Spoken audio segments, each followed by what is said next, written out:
ಮತ್ತೊಂದು ಕಡೆ ಉರಿಯೋ ಬೆಂಕಿಗೆ ತುಪ್ಪ ಸುರಿತಾ ಇದೆಯಾ ಅಮೆರಿಕ. ಇರಾನ್ ಮೇಲೆ ಯಾವುದೇ ಕ್ಷಣದಲ್ಲೂ ಕೂಡ ದಾಳಿ ಆಗುವಂತ ಸಾಧ್ಯತೆ ಇದೆ. ನಿನ್ನೆ G7 ಶೃಂಗ ಸಭೆಯಲ್ಲಿ ಭಾಗಿಯಾಗಿದ್ದಂತ ಅಮೆರಿಕ ಅಧ್ಯಕ್ಷ ಡೊನಾಲ್ಡ್ ಟ್ರಂಪ್ ಇದ್ದಕ್ಕಿದ್ದಂತೆ ಸಭೆ ಬಿಟ್ಟು ಹೋದ್ರು. ಕಾರಣ ಯುದ್ಧ ವಿರಾಮ ಘೋಷಣೆ ಮಾಡೋದಕ್ಕೆ ಹೋದ್ರ, ಯಾತಕ್ಕಾಗಿ ಹೋದ್ರು ಅನ್ನೋದು ಇನ್ನೂ ಗೊತ್ತಿಲ್ಲ. ನ್ಯೂಕ್ಲಿಯರ್ ಪ್ಲಾಂಟ್ ಅನ್ನ ಗುರಿಯಾಗಿಸಿ ಅಟ್ಯಾಕ್ ಮಾಡುವಂತ ಸಾಧ್ಯತೆ ಇದೆ. ಈಗಾಗಲೇ ಮಧ್ಯಪ್ರಾಚ್ಯದತ್ತ ಯುದ್ಧ ನೌಕೆಯನ್ನ ಕಳಿಸಿದ್ದಾರೆ ಟ್ರಂಪ್. ಇರಾನ್ ಮೇಲೆ ದಾಳಿ ಮಾಡಿದ್ರೆ ಯುದ್ಧ ಮತ್ತಷ್ಟು ತೀವ್ರಗೊಳ್ಳುತ್ತೆ. ಈಗಾಗಲೇ ಇರಾನ್ಗೆ ಎಚ್ಚರಿಕೆ ಕೊಟ್ಟಿದ್ರು ಅಮೆರಿಕ ಅಧ್ಯಕ್ಷ ಡೊನಾಲ್ಡ್ ಟ್ರಂಪ್, ಯುದ್ಧವನ್ನ ನಿಲ್ಲಿಸಿ ಅಂತ. ಅಷ್ಟೇ ಅಲ್ಲ, ಒಂದು ಪೋಸ್ಟ್ ಕೂಡ ಹಾಕೊಂಡಿದ್ರು, ಮಾತುಕತೆಯ ಮೂಲಕ ಇರಾನ್ ಇಸ್ರೇಲ್ ಎರಡೂ ರಾಷ್ಟ್ರಗಳು ಯುದ್ಧ ನಿಲ್ಲಿಸಬಹುದು ಅಂತ. ಬಟ್ ನಿನ್ನೆ ಕೆನಡಾದಲ್ಲಿ ನಡೀತಾ ಇದ್ದಂಥ ಶೃಂಗ ಸಭೆಯನ್ನು ಕೂಡ G7 ಆ ಶೃಂಗ ಸಭೆಯನ್ನೇ ಅರ್ಧಕ್ಕೆ ಬಿಟ್ಟು ಹೋದ್ರು. ಕಾರಣ ಏನು ಅಂತ ಕೇಳಿದ್ರೆ ಇನ್ನೂ ಕೂಡ ಕಾರಣ ಬಂದಿಲ್ಲ.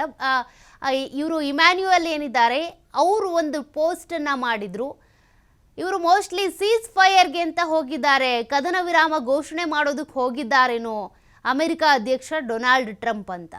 ಬಟ್ ಅವ್ರ ಟ್ವೀಟ್ಗೆ ಮರು ಟ್ವೀಟ್ ಮಾಡಿದ್ದು ಡೊನಾಲ್ಡ್ ಟ್ರಂಪ್ ಅವರು, ನಾನು ಅದಕ್ಕಾಗಿ ಹೋಗಿಲ್ಲ, ಅದಕ್ಕಿಂತ ದೊಡ್ಡ ಕೆಲಸಕ್ಕಾಗಿ ಹೋಗಿದ್ದೀನಿ ಅಂತ. ಹಾಗಾದರೆ ಆ ದೊಡ್ಡ ಕೆಲಸ ಇದೇನಾ? ಮಧ್ಯಪ್ರಾಚ್ಯದ ಕಡೆಗೆ ಯುದ್ಧ ನೌಕೆಯನ್ನು ಕಳಿಸೋದಕ್ಕಾಗಿ ಡೊನಾಲ್ಡ್ ಟ್ರಂಪ್ ಅವರು G7 ಶೃಂಗ ಸಭೆಯನ್ನು ಬಿಟ್ಟು ಹೋದ್ರ? ಯುದ್ಧ ನಿಲ್ಲಿಸ್ತೀನಿ ಅಂತ ಮಾತಲ್ಲಿ ಹೇಳ್ತಾರೆ, ಬಟ್ ಮಾಡೋ ಕೆಲಸಗಳು ಇಂಥದ್ದು. ಈಗ ಯುದ್ಧ ಮತ್ತಷ್ಟು ತಾರಕಕ್ಕೆ ಇರುವಂಥ ಲಕ್ಷಣಗಳು ಕಾಣಿಸ್ತಾ ಇದೆ. ಯಾಕೆಂದರೆ ಇರಾನ್ ಮತ್ತು ಇಸ್ರೇಲ್ ನಡುವೆ ಬಿಗುವಿನ ವಾತಾವರಣ ಇದೆ. ಈ ಸಂದರ್ಭದಲ್ಲಿ ಮಾತುಕತೆಗೆ ಬಂದರೆ ಏನಾದರೂ ಆಗ್ಬೋದೇನೋ. ಬಟ್ ಈ ರೀತಿಯಾಗಿ ಅಮೆರಿಕ ಮತ್ತೆ ಇಸ್ರೇಲ್ ಪರವಾಗಿ ನಿಲ್ತಾ ಇದೆ, ಇರಾನ್ ಮೇಲೆ ಈ ರೀತಿ ಅಟ್ಯಾಕ್ ಮಾಡೋದಕ್ಕೆ ಮುಂದಾಗಿದೆ ಅಂತ ಅಂದರೆ ಇರಾನ್ ಮತ್ತಷ್ಟು ಟ್ರಿಗರ್ ಆಗುವಂಥ ಸಾಧ್ಯತೆಗಳೇ ಹೆಚ್ಚಾಗಿದೆ. ಅಮೆರಿಕ ಅಧ್ಯಕ್ಷ ಡೊನಾಲ್ಡ್ ಟ್ರಂಪ್ ಅವರು ಇದರಲ್ಲೂ ಕೂಡ ಲಾಭ ಪಡೆದುಕೊಳ್ಳುವಂಥ ಯೋಚನೆಯಲ್ಲಿದ್ದಾರಾ ಅನ್ನುವಂಥ ಪ್ರಶ್ನೆ ಸಹಜವಾಗಿಯೇ ಮೂಡುತ್ತೆ. ಕಾರಣ ಭಾರತ ಪಾಕಿಸ್ತಾನದ ನಡುವೆ ಯುದ್ಧದ ಪರಿಸ್ಥಿತಿ ಇದ್ದಾಗಲೂ ಕೂಡ ಇದೇ ರೀತಿ ಲಾಭ ಪಡೆದುಕೊಳ್ಳೋದಕ್ಕೆ ಮುಂದಾಗಿದ್ರು.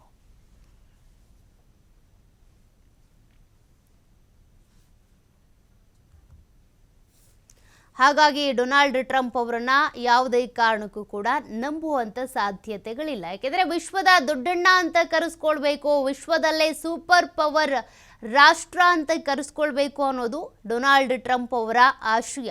ಅದರಂತೆಯೇ ನೋಡಿ, ಅವ್ರ ರಾಷ್ಟ್ರದಲ್ಲೇ ಇರುವಂತಹ ಬೇರೆ ಬೇರೆ ರಾಷ್ಟ್ರಗಳ ಪ್ರಜೆಗಳನ್ನು, ಅಕ್ರಮ ನಿವಾಸಿಗಳನ್ನು ಹೊರಗಟ್ಟುವಂಥ ಕೆಲಸವನ್ನು ಯಾವ ರೀತಿ ಮಾಡ್ತಾ ಇದ್ದಾರೆ ನೀವು ಗಮನಿಸ್ತಾ ಇದ್ದೀರಾ. ಬಟ್ ಇರಾನ್ ಇಸ್ರೇಲ್ ನಡುವೆ ನಡೀತಾ ಇರುವಂಥ ಯುದ್ಧದ ಈ ಸಂದರ್ಭದಲ್ಲಿ ಇರಾನ್ನ ವಿರುದ್ಧವಾಗಿ ಇಸ್ರೇಲ್ನ ಪರವಾಗಿ ನಿಂತ್ಕೊಂಡು ಅಮೆರಿಕ ಅಧ್ಯಕ್ಷ ಡೊನಾಲ್ಡ್ ಟ್ರಂಪ್ ಅವರು ಏನು ಸಾಧಿಸಬಹುದು ಅಂತ.